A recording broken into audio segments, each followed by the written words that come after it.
RS Praveen Kumar స్వైరో అధినేత తాజాగా ఒక చర్చి మీద ఆర్ఎస్ఎస్ వాళ్ళు దాడి చేస్తే మీరేం చేస్తున్నారంటూ ఒక వీడియో పోస్ట్ చేసుకొచ్చారు. క్రైస్తవులని రెచ్చగొట్టేటటువంటి ప్రయత్నం చేశారు. దీని మీద ఆర్ఎస్ఎస్ స్పందించింది. ఏముందో ఒక్కసారి విందాం. లేనిది ఉన్నట్టుగా ఉన్నది లేనట్టుగా భ్రమ కల్పించడం అంటే ఇదేనేమో. క్రైస్తవ ప్రార్థన మందిరంపై జరిగిన దాడిని హిందూ మతానికి ముడిపెట్టి శాంతి భద్రతలు రెచ్చగొట్టి పబ్బం గడుపుకోవాలని కొన్ని సంఘ విద్రోహ శక్తులు ప్రయత్నాలు చేస్తున్నాయి. హైదరాబాద్ శివారి శంకరపల్లి మండలం జన్వాడ గ్రామంలోని ఓ చర్చి మీద కొందరు దుండగులు రాళ్లు రువ్వి ఫర్నిచర్ ధ్వంసం చేశారు. తలుపులు కిటికీలు విరగొట్టారు.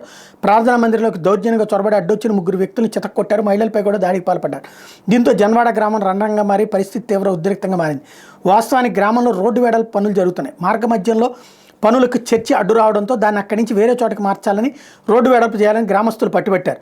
ఈ క్రమంలో చర్చి వర్గాలు కొంతమంది గ్రామస్తుల మధ్య వివాదం చిలికి గాలివానగా మారింది. అది కాస్త దాడి చేసుకునే వరకు వెళ్ళింది. ఈ విషయం తెలుసుకున్న మోకిలా నార్సింగ్ పోలీసులు లాఠీచార్జ్ చేశారు. దాడికి పాల్పడ్డ వారిని చెదరగొట్టారు. ఘటనా స్థలానికి చేరుకున్న రాజేంద్ర నగర్ అదనపు డీసీపీ 3 బాధితులను హుటాహుటిన ఆసుపత్రికి తరలించారు. వివాదానికి కారణమైన ఇరు వర్గాలకి వార్నింగ్ కౌన్సిలింగ్ ఇచ్చారు. ఈ ఘటనకు దారితీసిన పరిస్థితుల మీద దర్యాప్తు చేపట్టారు.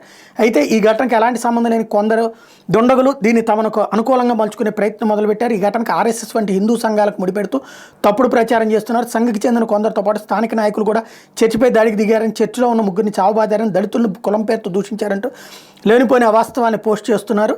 సోషల్ మీడియా ద్వారా ప్రచారం చేస్తూ మతాలు కులాల మధ్య వివాదంగా చిత్రీకరిస్తున్నారు.